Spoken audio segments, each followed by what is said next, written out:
요한복음 6장 52절에서 57절. 우리 합동합니다. 시작. 그러므로 유대인들이 서로 다투어 이르되 이 사람이 어찌 능히 자기 살을 우리에게 주어 먹게 하겠느냐. 예수께서 이르시되 내가 진실로 진실로 너희에게 이르노니 인자의 살을 먹지 아니하고 인자의 피를 마시지 아니하면 너희 속에 생명이 없느니라. 내 살을 먹고 내 피를 마시는 자는 영생을 가졌고 마지막 날에 내가 그를 다시 살리리니 내 살은 참된 양식이요 내 피는 참된 음료로다. 내 살을 먹고 내 피를 마시는 자는 내 안에 거하고 나도 그의 안에 거하나니 살아계신 하나님께서 나를 보내시매 내가 아버지로 말미암아 사는 것 같이 나를 먹는 그 사람도 나로 말미암아 살리라. 아멘. 무서운 말씀이에요. 마라나타 3번 할까요? 마라나타, 마라나타, 마라나타. 아멘. 오늘도 성령님의 음성이 여러분들에게 들려지길 축복합니다. 오늘 읽은 본문 말씀 가지고 예수님의 살과 피라는 제목으로 우리 함께 은혜를 나눠보도록 하겠습니다. 한국 속담에 피는 못 속인다라는 말이 있어요. 무슨 말이냐면 타고난 혈통이나 본성을 속일 수 없고 부정하거나 숨길 수 없다는 뜻입니다. 부모의 유전적 특성이나 성향이 자녀에게 그대로 드러난다는 교훈적 의미예요. 열매는 그 나무의 결정체임을 말해주듯이 나무와 열매는 속일 수도 분리할 수도 없습니다. 일란성 쌍둥이 자매가 서로 다른 가정에 입양되어서 36년 만에 DNA 검사로 그들이 재회를 했습니다.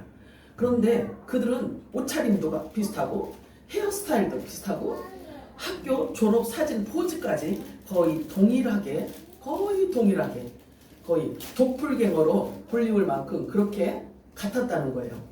미네소타 대학 연구에서 생후 4주 만에 분리된 쌍둥이 남성 형제가요 39년 만에 만났는데 역시 이들의 생활 습관, 삶의 궤적이 극도로 유사했다는 결과가 나왔어요. 자, 그래서 이 연구소에 의하면요 부모로부터 받는 지능 유전율은 약 80%가 된대요. 성격은 약 한 50%가 된다고 말하고 있네요. 환경이 전혀 달라도 유전자가 비슷한 환경을 추구하게 만든다는 가설이 되는 이야기인 거예요. 그래서 유전적 요인이 인간 발달에 강한 영향을 미친다는 점을 보여주는 예로 볼 수가 있습니다. 물론 생활 습관과 환경에 따라서 차이가 생길 수도 있습니다. 우리가 DNA 검사라는 말을 자주 들어서 식상하게 들릴지 모르지만 이 복잡한 것을 발견한 역사가 그리 길지 않습니다. 1953년에 발견했기 때문에 이제 겨우 70년 남짓밖에 되지 않았어요. 이런 복잡한 방법으로 유전 물질의 본질을 규명했다고 한다면 저와 여러분이 하나님의 아들이라는 사실을 증명해내야 된다면 여러분 그런 거 한번 생각해 보신 적 있어요? 내가 하나님의 아들이라는 것을, 내가 하나님께로 태어났다라는 것을 뭘로 증명할 건데 사람들한테 이야기해 줄 수 있는 게 근거가 있어야 될 거 아니겠어요?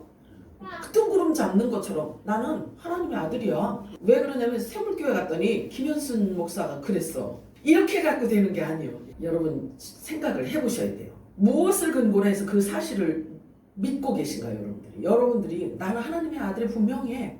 뭘 근거로? 그러면 또 얼른 얘기해야 되는데 아무도 얘기 안 하네. 말씀으로. 그렇지. 자, 그러면 말씀에 근거해서 내가 하나님의 아들이라는 것을 증명할 수 있다라고 한다면 적어도 그 말씀 갖고는 말씀만큼은 내가 알고 있어야 되잖아. 그지? 그래야 말할 수가 있을 거 아니겠어요? 그래서 언제 어디서든지 자기의 정체성에 대한 말씀만이라도 여러분들이 기억할 수 있도록 그 증명서를 말하고 증명해낼 수 있도록 여러분들이 그 말씀만이라도 여러분들이 이제 기억하시기 바래요. 그러기 위해서는 올해 여러분들이 좀 수고를 하셔야 돼요. 올해는 좀 수고를 하십시오. 주일 설교를 듣고요 메모를 하세요. 나의 정체성에 대한 것에 대해서 성경 말씀이 설교에서 나오면 그거 기록하세요. 또 약속된 기업이 무엇인지에 대해서 설교 중에 나오면 그거 기록해 놓으세요. 또 저와 여러분이 아들이라고 한다면 아들에게 주신 기업이 무엇인지에 대해서 설교 중에 나오면 그것 또한 따로 기록을 해 놓으세요. 그리고 지금 누릴 수 있는 혜택이 무엇인지도 성경에서 나오면 그것도 따로 기록을 해 놓으세요. 내게 주어진 권세는 과연 무엇인지 설교할 때 나오잖아요. 그러면 메모를 해 놓으세요. 그래서 여러분들이 그렇게 따로 적어놓은 노트를 계속 살펴보세요. 아무리 설교를 들어도 잘 모르겠거든 노트를 기록하라고 제가 말씀드리고 싶어요. 여러분들이 노트에 기록하지 않아도 다 알아요. 기억력이 좋아서 저는요 다 알고 있단 말이에요. 이렇다라고 하면 뭐 기록할 이유가 없겠지, 메모할 이유가 없겠죠. 그런데 우리가 지금까지 신앙생활을 해와서 이렇게 신앙생활을 1, 2년도 아니고요. 그지? 이렇게 오랜 신앙생활을 해왔으면서 내 정체성에 대한 성경 말씀이 뭐라고 얘기하는지, 나와 하나님과의 관계는 어떤 관계인지에 대한 것만큼은 사실은 내가 바로바로 이야기할 수 있어야 된다고 생각을 해요. 그러니까 그것은 메모보다 더 유용한 게 없는 것 같아요. 내가 예수를 믿게 된 동기가 어떠하든지 그 결과가 지금 여러분의 현 모습이에요. 만약에 나에 대해서, 내 자신에 대해서 우리 부모만큼 더 많이 알고 있는 사람이 어디 있겠어요? 그래서 나에 대해서 이야기를 해주잖아요. 내가 나이를 이렇게 먹었으면 너 어렸을 때는 이랬어. 어렸을 때는 네가 콩만 좋아했어. 팥은 싫어했어. 뭐 이런 것도 어머니로부터 그런 이야기를 들어오고, 그리고 내가 어떤 집안의 사람이었는지, 아버지 어머니와 나와의 관계를 나에 대해서 잘 아는 부모에 의해서 알아지게 된 거잖아요. 제가 김혜김씨야. 김혜김씨의 사면파야. 우리 집사님도 사면파라고 했지. 그런 것도 부모로부터 들어왔으니까 내가 아는 거예요. 자, 그렇듯이 나에 대해서 잘 알고 계신 부모로부터 내가 어떤 존재인지에 대해서 아는 것처럼, 육적인 부모를 통해서 아는 것처럼 저와 여러분에게 우리를 낳으신 영적인 아버지가 있다라고 한다면 진짜로 내 생명의 영의 정체성을 그분보다 더 정확하게 말해줄 수 있는 사람이 어디 있겠냐고요. 나를 가장 잘 아는 분은 나를 만드신 분, 나를 낳으신 분, 그분이야말로 나를 가장 정확하게 아시는 분이라고 우리는 생각을 해야 돼요. 그렇기 때문에 하나님을 알아야 되는 거예요. 아멘이요? 하나님을 알아야 하나님과 교제가 이루어지지 않겠어요? 자, 마태복음 23장 9절 우리 합독합니다. 시작. 땅에 있는 자를 아버지라 하지 말라. 너희 아버지는 한 분이시니 오직 하나님이신지라. 분명히 영적인 아버지가 있다고 지금 말씀하고 있죠. 그치? 자, 히브리서 12장 9절 우리 합독합니다. 시작. 또 우리 육신의 아버지가 우리를 지혜하여도 공경하였거든 하물며 모든 영의 아버지 기도하여 정말 산지하지 아니하니. 여러분들이 영의 생명이라는 것을 인정하시나요? 여러분들이 영의 생명이라는 것을 믿으시나요? 자, 그렇다면 영의 아버지가 이렇게 따로 있다고 말씀하고 있어요. 성경은 분명히 말씀하고 있습니다. 영적인 아버지가 계신다고 말씀하고 있어요. 그러면 내가 영적인 생명을 갖고 있는 자요, 내가 영의 생명이라고 한다면 그 영의 아버지가 분명히 존재하신다는 거죠. 그분이 하나님이신 거예요. 요한일서 5장 11절 합독합니다. 시작.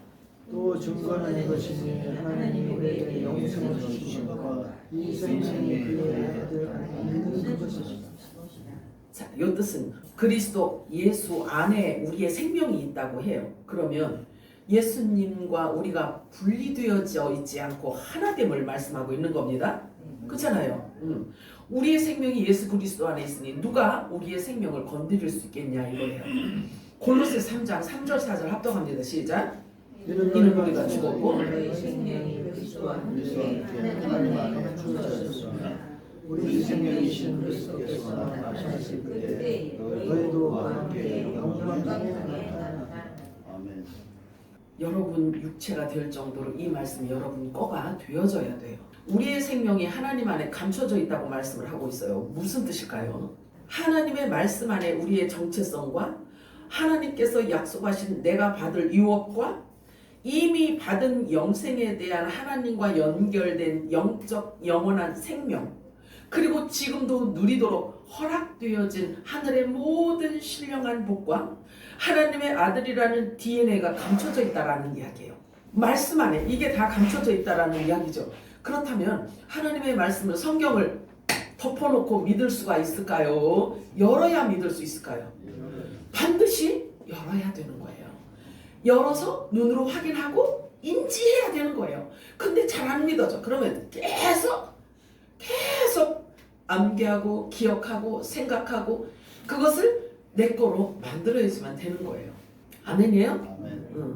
오늘 아주 중요한 숙제를 여러분들한테 드리는 거예요. 우리가 슬퍼해야 할 일이 있어요. 우리가 슬퍼해야 할 일이 무엇이냐면요. 하나님께서 우리들에게 주신 게 무엇인지를 모르는 게 슬픈 일이에요. 아직도 잘 모른다면 그게 슬픈 일이란 말이죠.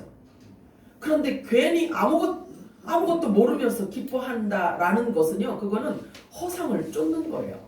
하나님과 나와의 관계, 하나님이 나에게 주신 게 뭔지, 권세가 무엇인지, 그리고 지금 나를 통해서 하나님이 누리게 하시는 게 뭔지, 이런 것들을 안 뒤여야 내 안에 기쁨이 있고 평강이 있고 하나님의 약속을 믿고 기뻐할 수가 있는데, 그냥 아무런 근거도 없이 헤벨레 하고 있으면, 그러면 환경에 회오리 바람이 확 몰려오면 그 기쁨의 근원이 없기 때문에, 뿌리가 없기 때문에 그냥 날아가 버리고 만다는 말이죠. 우리의 생명이 하나님 안에 감춰져 있다고 말씀하는데요. 여기 보니까 뭐라고 해요? 그가 나타나실 때 우리도 같이 나타난대요. 이건 언제를 얘기하냐면요. 여기 시제가 있어요. 말씀은 항상 시제가 있습니다. 여기 골로새서 말씀 보니까 너희 생명이 그리스도와 함께 하나님 안에 감춰져 있대요. 그런데 예수님께서 나타나실 때 예수님 안에 있던 그 생명의 존재들하고도 같이 나타난대요. 요건 뭘 얘기를 하냐면요. 요 시제가요. 어느 날 교회가, 하늘에 속한 교회가 사라지고 없어졌어. 여기 지금 골로새 3장 3절 4절 말씀 제가 설명하는 거예요. 하늘에 속한 교회가 없어졌어. 어느 날 갑자기 다 없어져 버렸어요. 그런데 얼마 후에 그 없어진 자가 예수님하고 같이 저 예루살렘 시온 산에 내려오네? 여기 지금 그 얘기하고 있는 거예요.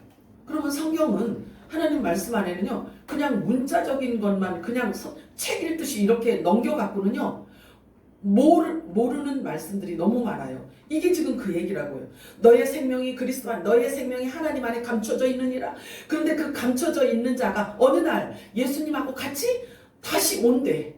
지금 우리 이렇게 살아있는데, 그러면 이 말씀이 지금 이야기하는 게 아니라 이 말씀은 그걸 설명하고 있는 거예요. 공중으로 휴거됐던 백성들이 예수님하고 같이 이 땅에 다시 내려온대. 근데 내려오는 그것을 사람들이 본대요.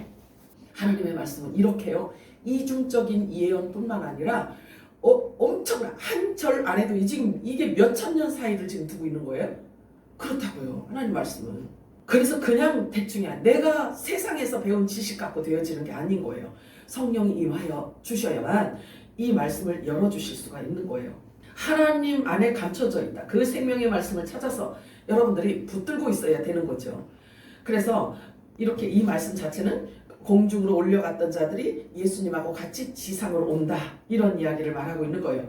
그리스도와 함께 영화로운 부활체를 입고 옵니다. 다시 이 지구 땅으로 내려올 것인데, 그때 상황은 어마무시한 후 3년 만에 환란 끝에 이 환란의 가장 클라이맥스인 아주 최고조로 그 환란이 있을 때, 이게 아마겟돈 전쟁이거든요. 그 아마겟돈 전쟁 때 예수님하고 같이 휴가된 백성들이 이 땅으로 내려온다라고 성경은 이야기하고 있어요.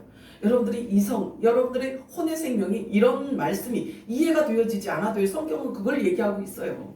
베드로전서 3장 7절 8절 우리 합동합니다. 시작. 이제 하늘과 땅은 그 동일한 말씀으로 불사르기 위하여 보호하신 바 되어 경건하지 아니한 사람들의 심판과 멸망의 날까지 보존하여 두신 것이니라. 사랑하는 자들아, 죽기는 하루가 천년 같고 천년이 하루 같다는 이 한 가지를 잊지 말라. 그러면 그리스도의 마음을 가진 자라고 한다면, 하루가 천년 같고 천년이 하루 같다라는 이 말에 대해서도 알 수가 있어요. 그리스도의 마음을 가졌다면. 그러면 그리스도의 마음을 가졌다는 자는 성령이 임한 자를 얘기하고 있거든요. 그런 자들을 일컬어 신령한 자, 이렇게 얘기하고 있어요. 성경은. 여기 이 말씀 베드로전서 3장을 말씀을 보니까 지구에 유통기한이 있다는 것을 지금 말씀하고 있죠. 그치? 주의 날이 도둑같이 오리니 그날에는 하늘이 큰 소리를 떠나고 물질이 뜨거운 불에 풀어지고 땅과 그 중에 있는 모든 일들이 다 드러날 것이다, 이렇게 말씀하고 있어요. 베드로후서 3장 11절에 14절 합독합니다. 시작. 이렇게 풀어지리니 너희가 어떤 사람이 되어야 마땅하냐. 거룩한 행실과 경건함으로 하나님의 날이 임하리라고 하늘이 성하라. 그날에 하늘이 불에 떠서 풀어지고 물질이 뜨거운 불에 퍼지리라. 우리를 약속대로 은혜를 주시니 하나님과 사랑하라. 아멘. 그러므로 사랑하라. 주 앞에서 좀더 없고 평강 가운데서 나타나기를 기대하시니. 아멘. 누구 나타나기를 기다리라고요? 주님 오시기를. 자, 디모데후서 4장 8절 시작. 이제 후로는 나를 위하여 은혜 면류관이 예비되었으므로 주 곧 의로우신 재판장이 그날에 내게 주실 것이며 내게만 아니라 주의 나타나심을 사모하는 모든 자에게 도우니라. 아멘. 이런 말씀이 지금 다 저와 여러분에게 주시는 메시지란 말이죠. 자, 점도 없고 흠도 없이 주의 나타나심을 사모하라. 그러한 너희들에게는 의의 면류관이 예비되었느니라 라고 말씀하고 있어요. 2026년 올해는요, 육적으로든 영적으로든 좀 더 성장하는 그리스도의 신부가 되는 해로 우리가 달려가 보도록 하십시다. 이 여러분도 기도와 감사로 열심히 따라와 주시기 바랍니다. 이스라엘 나라 크기는요, 우리나라 5분의 1 정도밖에 안 돼요. 저 강원도 크기만밖에 안 해요. 근데 예수님은 다윗 왕의 고향인 베들레헴의 한 마을 말구유에서 태어나셨어요. 그리고 나사렛이란 아주 작은 마을, 인구가 약 150여 명 정도밖에 되지 않아요. 그렇게 작은 마을에서 예수님이 자라나셨어요. 마태복음 2장 23절 합독합니다. 시작. 나사렛이란 동네에 가서 사니 이는 선지자로 하신 말씀에 나사렛 사람이라 칭하리라 하심을 이루려 함이로라. 아멘. 예수님은 오셔서 구약 성경 율법을 온전히 다 이루신 분이에요. 이렇게 소소한 것까지도 다 이루신 분입니다. 이렇게 작고 보잘것없어 보이는 예수, 그러나 그분은 결코 작다 말할 수 없는 만물의 창조자이셨어요. 근데 사람들이 알아보지 못했을 분이야. 그분은요, 우리의 영존하시는 아버지예요. 성경은 창조주 예수 그리스도를 일컬어 우리의 영존하시는 아버지라고 이렇게 표현을 하고 있어요. 이사야서 9장 6절 합독합니다. 시작. 이는 한 아기가 우리에게서 낳고 한 아들을 우리에게 주신 바 되었는데 그의 어깨에는 정사를 메었고 그의 이름은 기묘자라 모사라 전능하신 하나님이라 영존하시는 아버지라 평강의 왕이라 할 것입니다. 아멘이에요? 예수님을 이렇게 표현하고 있는 거예요. 골로새서 1장 15절에서 18절 합독합니다. 시작. 그는 보이지 아니하는 하나님의 형상이시요 모든 피조물보다 먼저 나신 이시니 만물이 그에게서 창조되되 하늘과 땅에서 보이는 것들과 보이지 않는 것들과 혹은 왕권들이나 주권들이나 통치자들이나 그를 위해 창조되었고 또한 그가 만물보다 먼저 계시고 그 안에 함께 섰느니라. 그는 몸인 교회의 머리시라. 그가 근본이시요 죽은 자들 가운데서 먼저 나신 이시니 이는 신이 만물의 으뜸이 되려 하심이라. 아멘. 아멘이에요? 예수님에 대해서 지금 계속 설명을 하고 계세요. 그러면 여러분들이 어떻게 생각을 해야 되냐면 예수님에 대한 설명이 쭉 나오잖아요. 그러면 예수님에 대한 표현 안에 저와 여러분도 함께 함축되어 있어요. 왜 그러냐면 예수님의 우리 보고 예수님 몸이라고 했기 때문에 머리와 몸은 하나여 떨어졌어. 그럼 여러분 한번 상상을 해봐. 예수님은 머리만 이렇게 막 둥둥 떠다니고 몸은 없고 그러면 저와 여러분은 몸만 이렇게 막 걸어다니고 머리가 없어. 그런 일이 있을 수 있다 없다? 없지. 그래서 예수님에 대한 말씀이 나오면요 저와 여러분도 함께 그 안에 함축되어 있다는 것을 여러분들이 아시기 바래요. 이게 지혜야. 감춰져 있는 지혜야. 모든 만물이 그분으로 말미암아 세워졌고 또 그분을 위해 존재하고 있고 그 만물을 지금도 하나님은 말씀으로 붙들고 계세요. 그리고 거룩하고 정결하게 하신다고 말씀하고 있어요. 이유는 뭐냐면 영원한 당신의 나라에서 살기에 합당한 자로 만들기 위해서 그러시는 거예요. 히브리서 1장 3절 합통합니다. 시작.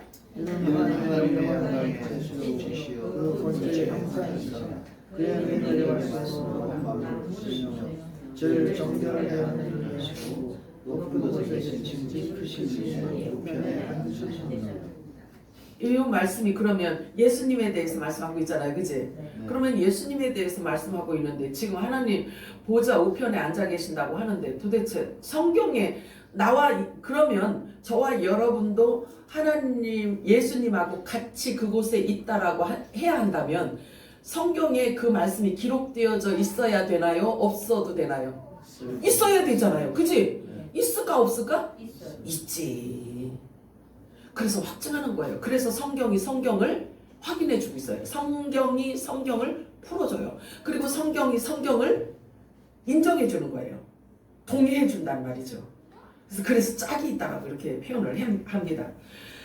에베소 말씀에 있어요. 에베소 말씀에. 지금 예수님과 함께 하나님 앞에 가 있다라고 에베소서에는 그렇게 기록을 해놓고 있습니다. 자, 말씀으로 만물을 붙들고 계신다는 뜻은 모든 만물이 말씀으로 세팅되어져 있다는 것을 말씀하고 있습니다. 언제까지 존재하게 될 것과 언제 불에 다 없어질 것 때문에 언젠가는 없어진단 말이죠. 근데 그게 말씀 안에 있죠. 그때까지만 그대로 이 만물이 존재하고 있다는 거예요. 말씀이 그렇게 붙들고 있어요. 예수님께서 선포해 놓으신 그 말씀 안에 자연 만물이 세워져 있어요. 그래서 만물이 그 말씀이 있는 곳, 그 말씀이 선포되어진 것까지만 순종을 하게 되어 있는 거예요. 근데 하나님의 말씀은 반드시 천지는 없어지겠으나 내가 한 말은 영원히 없어지지 않는데요. 예수님이 말씀하셨어요? 그러면 그렇게 선포해 놓은 그 말씀이 이루어질까요? 안 이루어질까요? 그대로 이루어져요. 그러면 예수님의 마음을 품은 자들이라고 한다면 예수님이 하신 말씀을 이 안에 가득 품고 있어야 되는 거예요. 기억 아니요? 예수님의 마음과 예수님의 생각을 이 땅에 풀어놨기 때문에. 근데 그게 그냥 풀어놓고 공중에 맴돌고 이러는 게 아니라 이렇게 기록을 해서 우리들에게 주셨단 말이죠. 우리는 예수님의 마음을 가졌느니라 이렇게 표현을 하고 있는데 예수님의 마음을 가진 자가 성경을 그렇게 기록을 한 거예요. 성령에 의해서 그렇게 기록을 했어요. 그러면 저와 여러분이 예수님과 한 몸이라고 한다면 예수님의 마음이 저와 여러분에게도 있어야 돼, 없어야 돼? 당연히 있어야 되지. 그러면 말씀을 덮어놓고 믿으면 된다, 안 된다? 하나님이 만물의 으뜸이 되셨다라고 말씀하고 있어요. 예수님이 만물의 으뜸이 되셨다는 아주 작은 것 하나만 꼽으라고 한다면 BC와 AD, 즉 서력, 즉 그레고리력에서 연대를 나누는 표기법으로 이제 예수 그리스도의 탄생을 기준으로 한다는 사실을 보면 알 수가 있어요. 현재 전 세계적으로 표준 달력으로 사용하고 있는 것을 보면 우리가 알 수 있는데요. 공산국가이든 형편없는 후진국가이든 말도 안 되는 저 북한과 같은 이상한 집단이든 가리지 않고 현재 전 세계가 사용하고 있는 이 표준 달력이 곧 창조주 예수님의 탄생의 전과 탄생 후를 기준해서 만들어진 이 달력을 지금 보고 있다는 거죠. 놀라운 일이잖아요. 예수님은 이렇게 정말 보잘것없는 사람들이 흠모할 만한 것이 아무것도 없는 그런 분이셨는데도 불구하고 그분에 의해서 온 인류의 역사가 선이 그어져 있고 그렇게 따라가고 있다는 이야기예요. 우연히 어떻게 이런 일이 있을 수가 있냐고요. 하나님이 다 계획해 놓으신 거고요. 하나님이 세팅해 놓으신 대로 말씀대로 이루어지고 있다는 사실이죠. 우리는 이런 흐름을 보면서 역사의 흐름과 하나님이 어떻게 일하고 계시는지에 대해서 보면서 우리는 박수 올려드리고 하나님께 영광 올려드리면 되는 거예요. 왜 그러셨어요? 이렇게 질문하지 않아도 돼요. 우연한 일 같지만 모든 만물의 움직임은요 말씀 안에 세팅되어진 대로 한치의 오차도 없이 그렇게 움직이고 있다는 사실이죠. 만물이 다 그로 말미암고 그를 위하여 창조되었고 그를 위해 존재하고 있다는 거죠.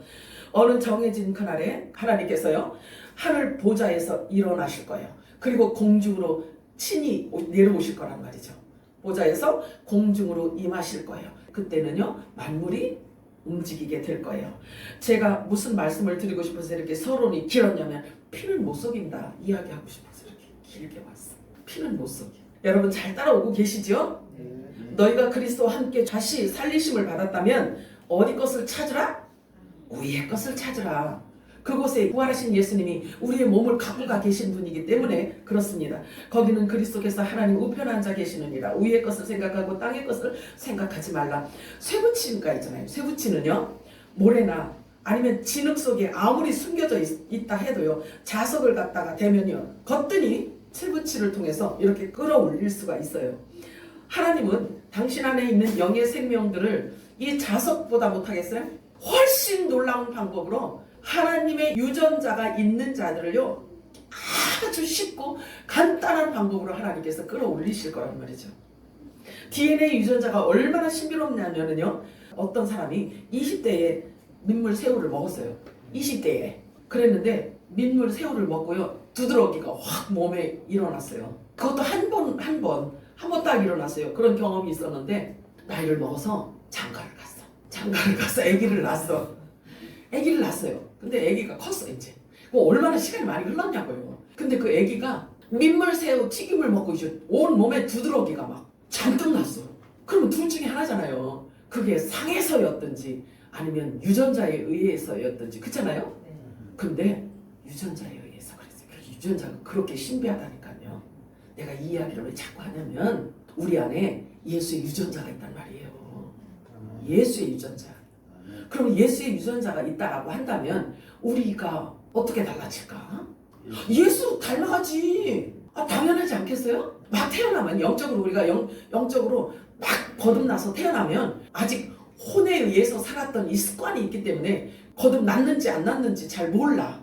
그런데 시간이 흐르면서 영적인 양식을 계속 먹고 하나님의 말씀을 계속 들으며 예수님의 마음을 계속 우리 안에 넣었더니 어느 날 예수의 형상이 되어버리는 거예요.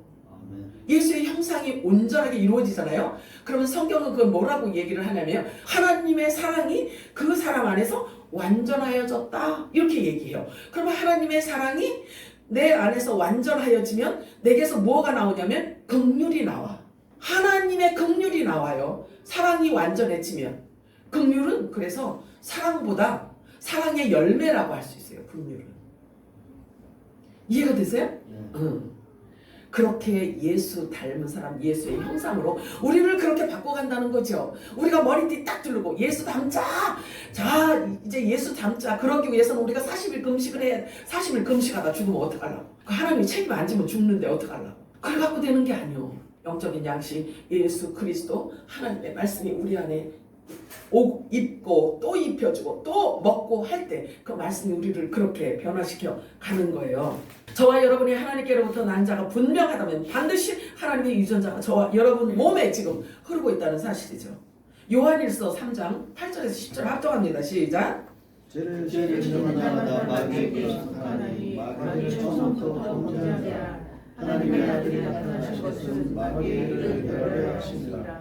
하나님께로부터 난 자마다 죄를 짓지 아니하나니 이는 하나님의 씨가 그에서 생겨나오며 그도 범죄하지 못하는 것은 하나님께서 나왔습니다. 이러므로 하나님의 자녀들과 마귀의 자녀들이 드러나나니 물론 이들이 행하지 아니하는 또는 그 형제들을 사랑하지 아니하는 자는 하나님께 속하지 아니하는.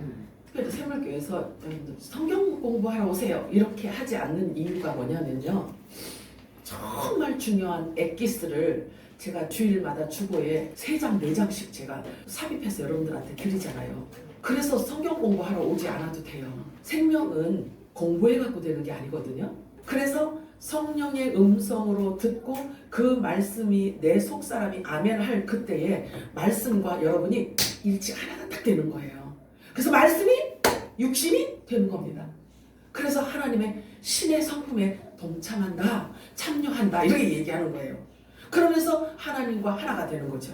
더 성숙하게 하나가 되고 더 견고하게 하나가 되어지는 겁니다. 그러면 하나님의 아들들이 나타나서 하나님의 말씀이 이렇게 계시되어져서 열어질 그때에는요, 예수님이 공중 강림하시기 바로 직전에 있을 일이란 말이죠. 그렇다라고 한다면 사실은 여러분들이 어떻게 생각하실지 모르겠지만요, 교계라든지 아니면 온 세상의 흐름을 예수 믿는 사람의 눈으로 여러분들이 한번 바라보시면요, 교계가 지금 어떤 색깔을 띠고 있는지 여러분들 눈에도 이게 여실히 드러날 거예요. 드러날 거예요. 드러나지 않는다라고 한다면 성령이 임한 게 아니에요. 성령이 임하잖아요. 그러면 마지막 때 하나님의 눈을 갖게 돼서 선과 악을 구분할 줄 안다고 했단 말이죠. 그냥이 아니라. 그래서 하나님의 성령이 여러분한테 임하잖아요. 그러면 하나님의 말씀을 볼 줄 알게 되고 하나님의 말씀에서 벗어난 신앙생활하는 사람들이 어떻게 신앙생활하는지를 알게 되는 거예요. 그래서 선과 악을 구분할 수 있도록 해주신다고 말씀하셨어요. 이게 천국 열쇠예요. 이게 천국 열쇠입니다. 천국 열쇠를 주시면서 예수님께서 뭐라 그랬냐면요. 베드로에게 천국 열쇠를 주면서 내가 천국 열쇠를 너에게 주겠다. 그런데 네가 천국 열쇠를 가진 네가 땅에서 무엇이든지 매면 하늘에서도 매일 것이고 네가 땅에서 무엇이든지 풀면 하늘에서도 풀어지리라. 이 이야기는요. 하나님의 말씀을 도무지 이 얘기가 뭔 얘기인지 모르겠어. 그거 풀어주라는 얘기야. 그러면 그 말씀이 풀어지잖아요. 이해가 되잖아요. 그러면 그 말씀이 나를 목을 꼭 조여서 나를 막 옴짝달싹도 못하게 했던 그 말이 진리를 통해서 이게 풀어진다는 이야기죠. 천국 열쇠를 가진 자들은 부지런히 하나님의 말씀을 읽고 먹고 묵상해서 입으로 쏟아내야 되는 거예요. 아멘이에요? 그런데 알지도 못하면서 막 뛰어다니면서 메가폰 들고 뛰어다니면서 외치면 그 소리는 하나님의 소리가 아니고 성령의 소리가 아니고 사람의 소리, 마귀의 소리라고 해요. 성경은. 참 신기하죠. 아니 막 귀신 들려서 막 이렇게 미쳐 날뛰는 사람도 귀신 들렸다라고 하지만 아니 멀쩡한데도 불구하고 성경은 그렇게 이야기해요. 사람의 지식과 사람의 생각으로 말하는 것을 귀신의 가르침이라고 이렇게 이야기를 해요. 그런 것도 여러분들이 깊이 생각을 해야 돼. 깊이 생각을 해야 돼요. 사람이 말하는 사람의 생각은 곧 귀신의 생각일 수 있겠구나 라고 여러분들이 깊이 생각을 해야 돼요. 그래서 교회는 성령이 말하게 하심을 따라 말하는 장소인 거예요. 하늘의 소리가 들려지는 곳, 성령이 교회들에게 하시는 음성이 들려지는 곳이 이 복음의 공동체라고 말하고 있어요. 성경은. 성경 말씀을 통해서 성령님이 계속해서 내가 누구인지를 계속 말해주고 있어요. 내가 누구인지. 보세요. 여러분들이 태어난 동네에 한 60년 만에 찾아갔어. 60년 만에 찾아갔더니 나에 대해서 너무 잘 알고 계신 어르신이 있었어. 그래가지고 그 어르신이 있잖아요. 나에 대한 이력을 다 이야기를 해줘. 우리 부모가 어땠고 너는 자랄 때 어땠고 이런 이야기를 해주면 여러분들이 어떻게 생각하실까요? 여러분들은 어떤 생각을 할까요? 사기치지 마 이럴까요? 내가 모르는 얘기를 자꾸 하니까 그 어르신을 거짓말쟁이라고 할까요? 그죠?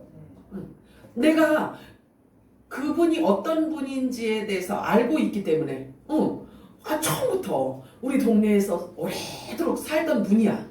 근데 그분이 우리 부모에 대해서 이야기하고 막 다 기억을 하고 나에 대해서 이야기하고 부모에 대해서 이야기하고 우리 친척에 다 이야기를 이렇게 해준다라고 한다면 우리가 귀를 열고 들을까요? 아니면 무시하고 돌아서서 올까요? 듣지. 호기심에서라도 듣지 않겠어요? 영적인 이야기도 마찬가지예요. 영적인 말씀도 마찬가지예요. 하나님께서 하나님의 말씀을 먼저 깨닫게 해놓고 그 안에 그 사람 입에다가 하나님이 하나님의 말씀을 넣어줘요. 그리고 그 입을 성령님이 사용을 하셔요. 그래서 성령이 교회들에게 하시는 음성으로 들려주게 되어 있단 말이죠. 듣지도 않았는데 어떻게 믿음이 생기겠냐고요. 그렇듯이 오늘도 충분하게 성령이 교회들에게 하시는 음성이 여러분들에게 들려주기를 축복합니다. 자, 여기 보면은요. 그래서 성령으로 거듭난 자들, 복음으로 다시 태어난 자들의 그 모임을 복음의 공동체 이렇게 말하고 있어요. 복음의 공동체. 또 표현을 이렇게 해요. 하나님의 권속들 이렇게 이야기해요. 권속이라는 것은 패밀리, 가족을 얘기하는 거잖아요. 그러니까 가족들이 모인 곳에서 아버지가 뭐라고 하는지를 선포되어지는 그곳을 하늘에 속한 교회, 복음의 공동체 이렇게 표현을 하는 거예요. 이곳이 복음의 공동체라는 것을 저는 조금도 의심하지 않습니다. 자, 그래서 이 복음의 공동체로 하늘에 속한 교회라고 하고 영의 생명체들의 모임이라고 하고 성령 받은 자들이라고 하고 잘 들으세요. 우리 얘기야. 근데 이게 다 성경에 나와 있는 용어를 제가 지금 골라서 말씀드리는 거예요.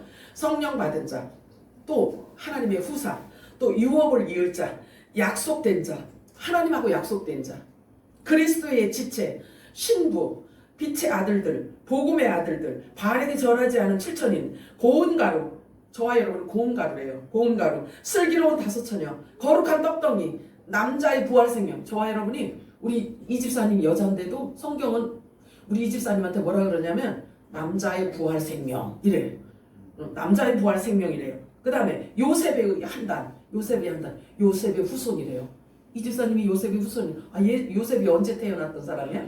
그 사람의 후손이래요. 우리가 후손. 그 다음에 영적 이스라엘 저기 있는데 우리 보고 영적 이스라엘이래. 이면적 유대인이래. 우리 보고 이면적 유대인이래요. 내면적, 그러니까 이면적 유대인, 겉표면적인 유대인은 저 이스라엘이지만, 그 다음에 우리 보고 포도나무 열매래요. 생명나무 실과래요. 에덴 동산에 생명나무가 있었어요. 그치? 네. 그랬는데 지금 이렇게 쭉 와서 지금 6,000년이 지난 뒤에 보니까 생명나무가 예수고, 우리 보고 생명나무 열매라고 하네. 드디어 생명나무의 정체가 드러난 거죠. 우리 보고 생명나무 실과래요. 의의 직분자래요. 의의 직분자. 그 다음에 나팔절 성물이래요. 우리 보고 나팔절 성물이래요. 하나님에게 7 절기가 있었잖아요. 여호와의 절기. 없어지지 않는, 영원히 존재하는 7 절기 있잖아요. 그치? 네. 그런데 그 절기가 나팔절이야. 가을 추수절기 시작이 나팔절이에요. 그 나팔절에 첫 성물이래요. 우리 보고 첫 성물이래요. 일컬어서 뭐라고 얘기하냐면 부활의 첫 열매가 되어 올라가신 예수 그리스도 몸에 붙은 자들을 일컬어 부활의 첫 열매라고 하는 거예요. 저와 여러분을 부활의 첫 열매, 나팔절 성물이래요. 그리고 영적인 비밀을 맡은 자라고 이야기를 해요. 영적인 비밀 여러분들이 맡은 자들이라는 거예요. 이게 지금 우리에 대해서 이야기를 하는 거예요. 요셉의 후손이요. 그 다음에 초실절의 첫 이삭 한단이래. 초실절. 그리고 우리 보고 어부래. 우편강도래. 저와 여러분이 우편강도래요. 우편강도 어디에서 나오나요? 우편강도 어디서 나와? 예수님 십자가 지실 때, 그치? 네. 그때 우리 보고 우편강도래요. 그 다음에 천국 열쇠를 받은 자, 부활의 첫 열매. 이렇듯 하나님의 아들들을 일컫는 이 수식어가 무궁무진해요. 그런데 그 빛의 아들들이 등장하는 어떤 때가 있을 것인데, 그때서야 비로소 마귀의 자녀들을 드러낼 수 있다는 거예요. 사도 요한은 그걸 얘기하고 있어요. 그 빛의 자녀들을 드러내는 이유는 마귀의 자녀들을 분리시키기 위해서라는 거예요. 또한 그 이유가 뭐냐면 주님 오실 길을 예비해야 하기 때문에 그렇습니다. 하나님께로부터 난 자는 죄를 짓지 않는 자들이라고 말하고 있거든요. 그래서 하늘에 속한 자들, 죄를 짓지 않는 자들. 그런데 그게 무엇으로 증명을 하냐면 그 안에 하나님의 씨가 있대요. 하나님의 씨가. 그 씨가 유전자야. 그 씨가 성령이야. 진리의 성령. 그래서 진리의 성령이 임하면 죄를 지을 수가 없는 자라고 성경은 우리들에게 말씀해 주고 있어요. 자, 반대로 그렇다면 그럼 반대가 있을 거 아니야. 그죠? 반대. 그러면 그 안에 씨가 없으면 어때? 하나님의 씨가 없어. 이 안에 없으면 죄를 지을 수밖에 없게 되어 있다는 거예요. 죄를 지을 수밖에 없다는 거예요. 자, 요한복음 14장 17절 합독합니다. 시작. 그는 진리의 영이라 세상은 너희 그를 갖지 못하나니 이는 그를 보지도 못하고 알지도 못함이라. 그러나 너희는 그를 알아니 그는 너희와 너희 속에 계시겠습니다. 자, 세상은 성령을 받지 못한다고 말씀하고 있어요. 그 이유는 본질이 다르기 때문에 그래요. 본질이. 그러나 마지막 아담은 살려주는 영, 곧 부활의 영의 생명이라고 합니다. 그래서 성령을 받은 자를 일컬어 하나님의 아들이라고 하고 신의 성품에 참여한 자라고 하고 신령한 자라고 해요. 성령 세례 받은 자는 신령한 자. 아유, 우리 집사님 신령한 우리 집사님. 자, 신령한 자라고 해요. 성경이 그렇게 말해준다니까. 우리 정체성에 대해서 이렇게 지금 얘기해주고 있잖아요. 그러니 성경이 말하는 정체성을 우리가 그렇게 인용을 해야 될 거 아니겠어요? 안 믿어져도 먼저 어떻게 해라? 여겨라. 기록된 하나님의 말씀이니까. 자, 그래서 신령한 자라고 해요. 또 하늘의 비밀을 맡은 자라고 해요. 여러분들이 하늘의 비밀을 무엇 맡았는지는 잘 모르겠지만 하늘의 비밀을 맡은 자래요. 자, 아멘 하셨어요? 그러면 누가 하늘의 비밀을 얘기해 주라고 얘기 좀 한번 해봐. 그럼 여러분들 얘기해야 돼. 그래서 기록하라는 거야. 노트에다 기록해라는 얘기가 그거야. 자, 그리고 우리 보고 만물의 주인이래. 어머나. 샘물교 아니 샘물교회 갔더니 별 얘기를 다 해. 아이고 세상에 듣도 보도 못한 이야기를 자꾸 이야기해. 이게 내 얘기요? 내가 옛날 얘기하는 거예요? 우리에 대한 이야기를 성경에서 제가 이렇게 발췌해서 얘기해 주는 거라고요. 그래서 믿어지지 않아도 우선 들으면 여기셔.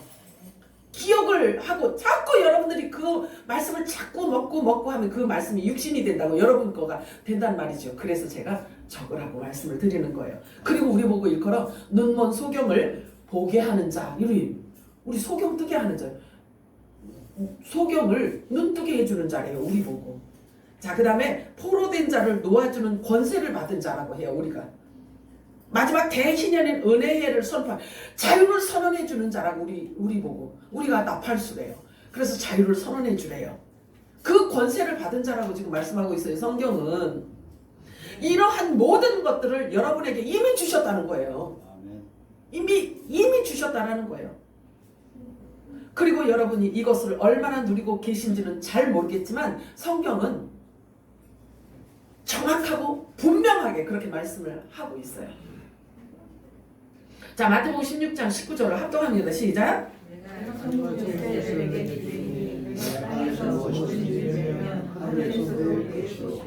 내가 땅에서 무엇이든지 풀면 하늘에서도 풀리리라. 아멘이에요? 이게 그 얘기야. 하나님 나라에 대해서 먼저 성령께서 오셔서 우리들에게 풀어주시고 알게 하시고 계시하셔서 무슨 뜻인지를 알게 하신다는 이야기예요. 그러면 그것이 궁금해하는 사람들은 아직 이게 묶인 상태이잖아요. 율법으로. 죄와 사망의 법으로 이렇게 묶여있는 상태인 사람에게 가서 이 자유를 가서 선언해주래. 말해주래. 진리를 선포해주래. 그러면 그도 그 묶인 죄와 사망의 쇠사슬에서 풀어진다라는 이야기죠. 천국 열쇠가 그걸 얘기하는 겁니다.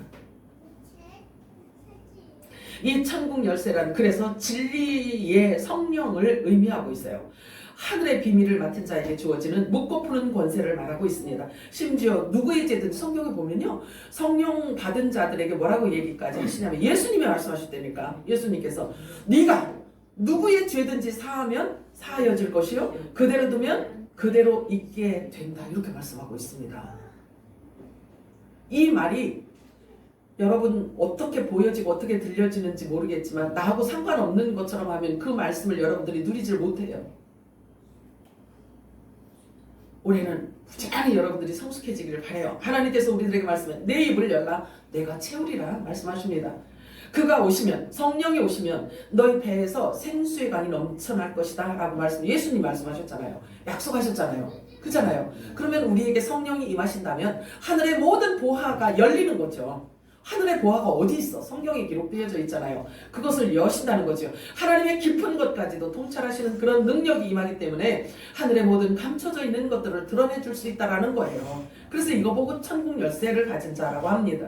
선과 악을 구별할 줄 알고 모든 것을 판단하는 자라요. 그러니까 성령이 임하잖아요. 그러면 만물이 주인이래. 만물이 자기 거래요. 그 사람 거래요. 아이고, 여기시기 바래요. 근데 좋아하는 얼굴이 없어. 우리 이 집사님 혼자만 배시시 지금 웃고 있어요. 신나서. 여러분들이 하나님의 말씀을 먹으면 여러분들이 여기셔야 돼요. 우선 믿어지지 않아도 여러분들이 여기시기 바래요. 씨는요, 하나님의 씨가 그 안에 있는 자들은 죄를 지을 수 없다라고 이야기를 하는데요. 하나님의 씨는 곧 말씀이다라고 누가복음 8장 11절에 말씀하고 있어요. 자, 그렇다면 부활의 첫 열매, 예수님이 부활의 첫 열매예요. 그러면 우리 보고도 부활의 첫 열매라고 이야기를 하는데 성경은 그러면 첫 열매가 예수님인데 어떻게 우리 보고도 또 첫 열매라고 할까? 그렇지, 붙어 있으니까. 그 첫 열매에 붙어서 지금 하나님 보좌에 가 있다고 에베소서는 말씀하고 있단 말이죠. 그래서 하나님의 말씀은 어제나 오늘이나 영원토록 동일하신 거예요. 그래서 하나님의 말씀은 지금 살아서 역사하고 계신다는 거죠.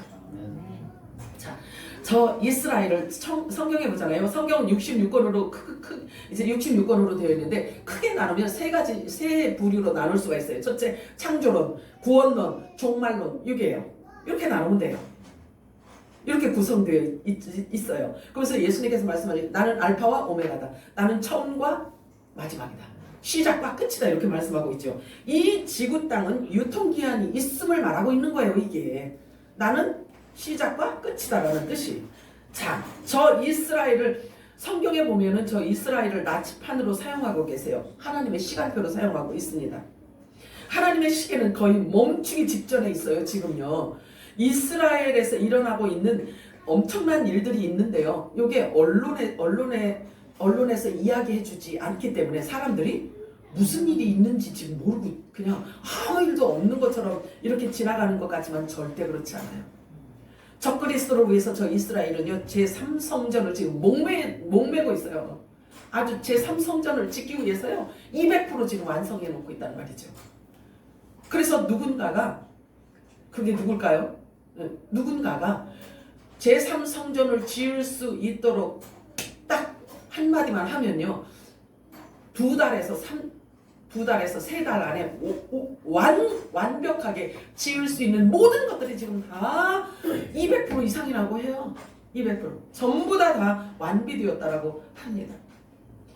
그런데 예수님께서 마태복음 24장에 말씀하시기를 이 세대가 지나가기 전에 다 이루리라 하신 예수님의 말씀은 이미 선언되어져 있기 때문에 그 말씀이 이루어져야 되기 때문에 나침판에 의한 그 시간표는, 하나님의 시간표는 지금도 째깍째깍 그 정해진 시간을 향해서 지금 달려가고 있다는 사실이죠. 마태복음 24장 32절에서 34절 합독합니다. 시작. 너와 남의 길을 걸어라. 그가 연하이시고 잎사귀를 되면 여름에 가까운 줄을 아니 이와 같이 너희도 이 모든 일을 보거든 인자가 가까이 눈앞에 이른 줄 알라. 내가 진실로 너희에게 말하노니 이 세대가 지나가기 전에 일이 다 일어나리라. 이 세대라는 게 굉장히 중요하겠죠, 그렇지? 여러 관점에서 신학자들은 이야기를 하고 있어요. 자, 저 자그마한 나라 이스라엘을 정말 귀하게 진짜 저 이스라엘은요 우리가 설명할 수 없는 나라예요. 진짜 AD 70년에 완전히 지구상에서 아예 없어졌던 나라예요. 그런데 1948년 5월 14일에 영국 팔레스타인 위임 통치, 그 통치가 종료됨과 함께 이스라엘 독립을 선언하게 되었어요.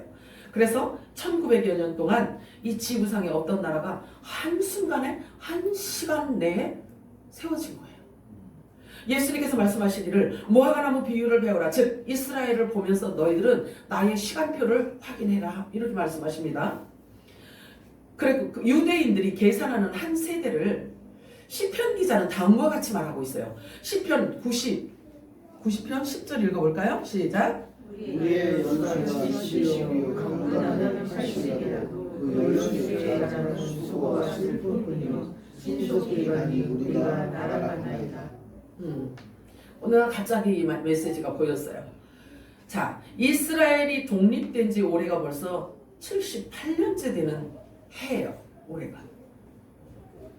유다 백성요 다니엘이 이방나라 바벨론의 포로로 끌려갔을 때 예레미야 선지자가 예언했던 그 예언서를 읽으면서 깨달았어요. 70년이 거의 다가왔네? 라는 것을 다니엘이 깨닫게 됐어요.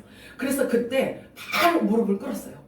우리가 하나님이 예레미야 선지자가 우리에 대해서 이렇게 예언을 한 거 보니까 하나님의 말씀은 1.1핵도 변함이 없으시다 라고 생각한 이 다니엘이 무릎을 팍 꿇고 금식하면서 기도를 했어요. 기도했는데 그 기도가 뭐냐면 우리가 70년이 거의 찼으니까 이제 우리가 고토로 돌아가겠구나. 그래서 우리가 예루살렘 성전을 우리가 재건하고 거기에서 하나님께 우리가 예배할 수 있겠구나 라고 생각을 하고 무릎을 팍 꿇었어요. 그 말씀 듣고 깨달아졌을 때. 근데 그 깨달아졌을 때 무릎 꿇고 기도했더니 하나님께서 응답도 주셨지만 아주 기이한 환상을 보여줍니다. 내가 너희 백성, 너희 나라 이스라엘에 대한 역사를 내가 보여줄게. 이러고 마지막 때 이 다니엘이 지금으로부터 지금으로부터 2700년 전에 있었던 사람이란 말이죠. 그런데 그 사람이 2700년 후에 있을 너의 나라, 너의 백성, 이스라엘 나라가 어떻게 되어질지에 대한 것을 그 환상을 보여주시면서 예언할 수 있도록 했어요. 그게 다니엘서예요. 자, 그렇다면 저와 여러분이 하나님의 말씀을 붙들고 그 말씀 안에서 하나님의 시간표를 알 수 있다면, 우리가 아침에 일어나면 날이 그냥 비구름, 눈구름이 그냥 까맣게 이렇게 막 이렇게 쌓여 있다라고 한다면 우리가 비 올려나 이러잖아요. 오늘 겨울이니까 눈 올려나 그잖아요. 그렇듯이 우리가 하나님의 시간표인 이스라엘을 보고 만물이 움직이는 것을 보면서 하나님의 시간표를 알아보아라, 이렇게 하나님이 우리들에게 가르쳐 주셨단 말이에요. 내 시간표를, 하나님의 시간표를 볼 수 있도록 우리들에게 말씀하고 계셔요. 우리 눈을 막 가려놓고 뭐가 뭔지도 전혀 모르고 막 이렇게 우리가 신앙생활 하나님을 섬기게 하는 게 아니라 보이신다는 거지. 보여주시고 시너지를 우리들에게 시그널을 보내신다는, 표를 보내신다는 거예요. 그리고 나서 하나님의 시간표를 우리 보고 발견하라고 말씀을 하셔요. 자, 그러면 마태복음 24장 36절을 한번 읽어볼까요? 시작. 그러나 그날과 그 시간에 관해서는 아무도 모르나니 천사들도 모르고 오직 나의 아버지만 아시니라. 그러면 요 말을 갖고, 아이고 여기 보세요. 천사도 모르고 아무도 모르고 나의 아버지만 아신다라고. 지금 예수님의 말씀이에요. 마지막 때, 이게 마태복음 24장은 정말로 계시록이 열리는 때잖아요. 그러면 제자들이 말씀을 하셨어요. 제자들이 예수님께 질문을 했어요. 마지막 때는 어떤 일이 있을까요? 이렇게 질문을 했어요. 예수님이 말씀하시는 그 세상의 종말이 언제 올까요? 라고 질문을 했더니 이렇게 말씀을 하십니다. 이렇게. 그러면 예수님이 공중으로 강림하실 때를 지금 예수님이 말씀을 하고 있어요. 그러면 그 날과 그 시간에 관해서는 아무도 모르나니, 아무도 모른대. 요 아무도 모르나니라는 이 말로 인해서 사람들이 다 묶여 있어요. 하나님의 비밀, 하나님의 마음, 하나님의 생각을 볼 수 있는 눈을 다 막아버린 거죠. 다 막아버렸어요. 그럼 할 수가 없어. 그럼 할 수 없다고. 주님 오시는 것을 외칠 수도 없고요. 외치면 2단이다, 3단이다 이런 이야기밖에 할 수가 없어요. 그런데 우리 지금 쭉 읽어왔잖아요. 그치? 네.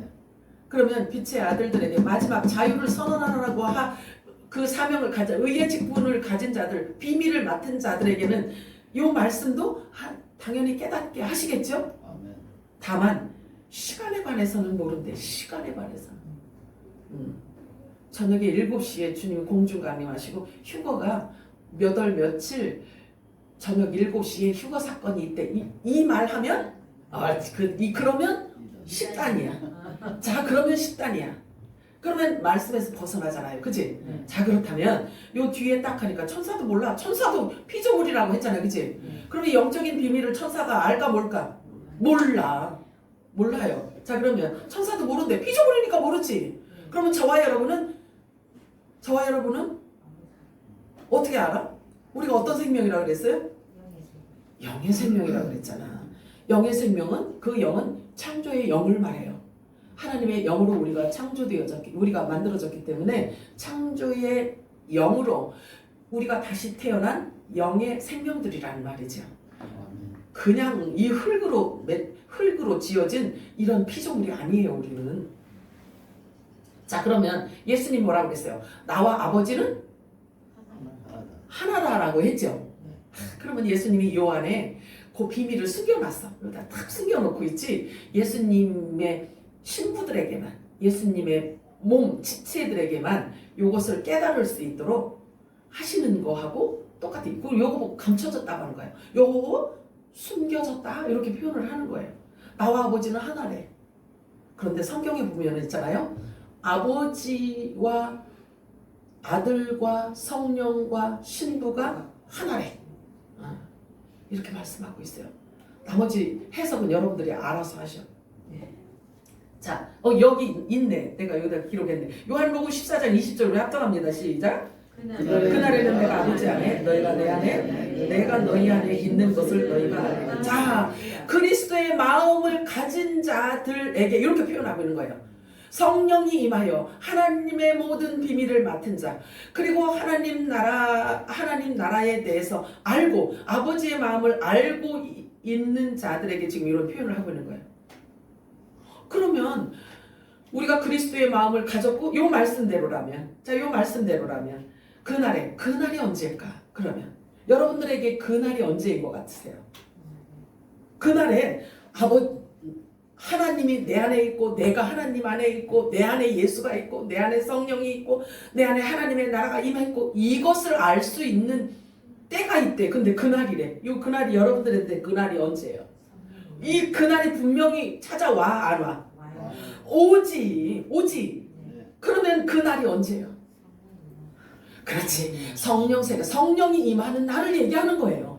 그날이 임하면 성령이 너희들에게 하나님의 말씀을 통해서 이렇게 풀어줄 거야. 이렇게 열어주고 이렇게 이야기해주고 이렇게 말씀하고 이렇게 할 거야. 그러면 네가 천국 열쇠를 가진 자가 되는 거야. 그러면 네가 이제 묶고 푸는 권세가 너한테 주어지는 거야. 그러니까 너의 입을 성령이 사용하도록 해라. 이 얘기야.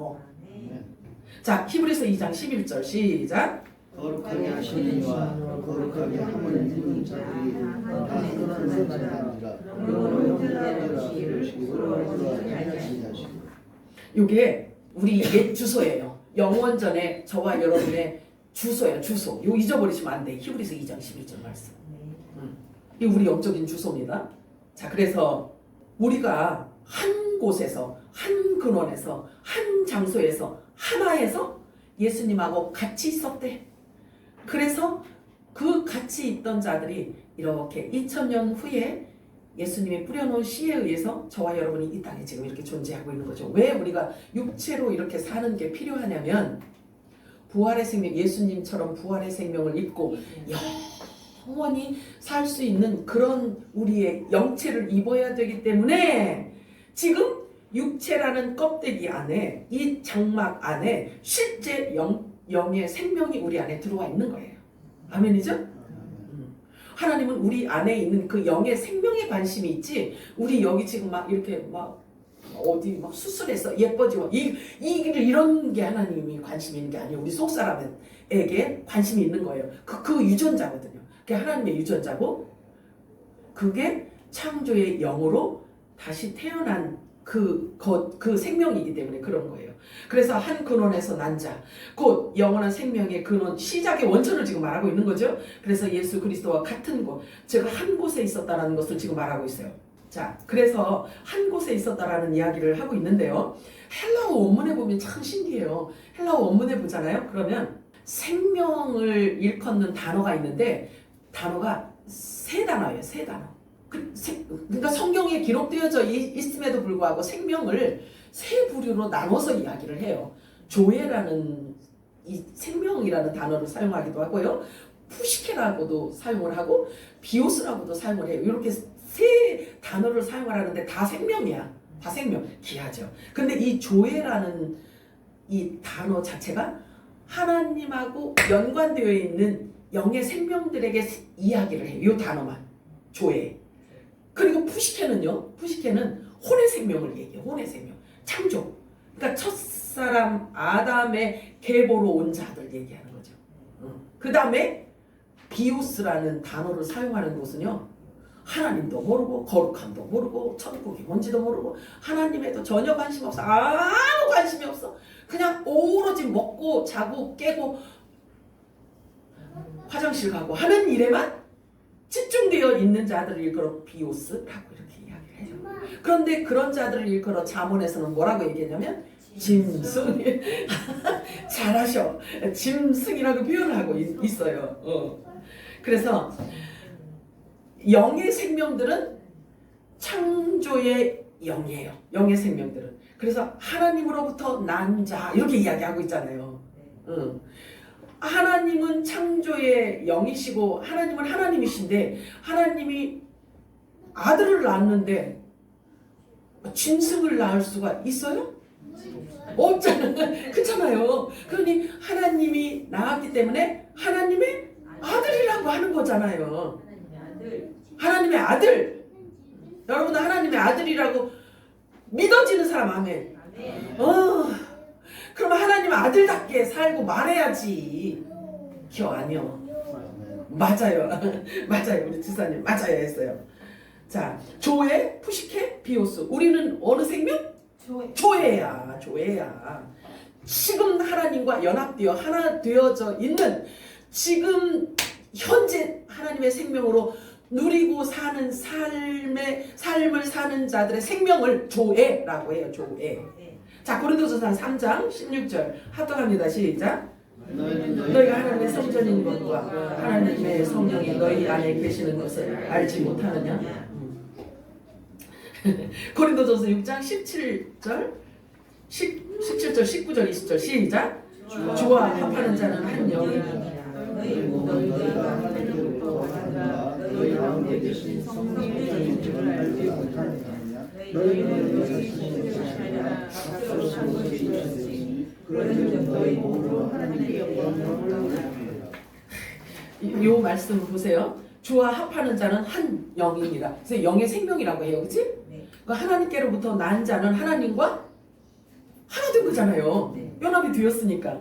자, 일랑성 쌍둥이도 그렇게 닮은 꼴이 많다라고 한다면 이거는 쌍둥이 정도가 아니라 우리 안에 성부, 성자, 성령이 와 계시고 내가 성부, 성자, 성령 안에 들어가서 하나가 되었다라고 일치가 되었다라고 한다면 한번 상상해봐. 일란성 쌍둥이에 비할 수 있겠냐고요. 맞잖아. 일란성 쌍둥이도 이렇게 멀리 떨어져서 미국하고 한국에서 39년을 살았어. 그런데 닮은 꼴이 그렇게 많다라는 거예요. 아니 일란성 쌍둥이도 그렇게 닮은 꼴이 많아서 그냥 도플갱어처럼 이렇게 보이는데 똑같은 사람이 이렇게 막 다니는 것처럼 이렇게 보이는데 하나님이 우리 안에 들어와 있고 우리가 하나님 안에 있어서 하나가 일치 딱 합체한 사람들이 온 세상 안에 이렇게 살아간다면 하나님께서 그들을 골라내기가 쉬울까요? 어려울까요? 하나님하고 하나 된 자들이 이렇게 온 세상에 퍼져서 살아. 근데 하나님이 자기 닮은 자들을 찾아내는 게 쉬울까? 어려울까? 쉽지. 하나님은 절대로 헷갈리지 않으셔요. 절대 헷갈리지 않으십니다. 그래서 피는 못 속이는 거예요. 그래서 피는 못 속이는 겁니다. 예수님의 살을 먹고 피를 마신 자는 그의 유전자를 갖고 있는 자들이에요. 그러므로 그 사람은 계속해서 그리스도의 형상으로 변화되어 가게 있는 거죠. 그래서 완숙할 때 하나님께서 눈 깜짝할 사이에 들어가는 거예요. 자, 요한복음 6장 56절 합독합니다. 시작. 내 손을 보고 내 마시는 자는 내 안에 거하고 나도 그의 안에 거하나니. 아멘이에요? 이거보다 얼마나 더 확인시켜줘야 되겠어요? 됐죠? 확인이 됐어요? 안 됐어요? 사랑하는 주님 고맙고 감사합니다. 하나님께서 오늘도 성령이 교회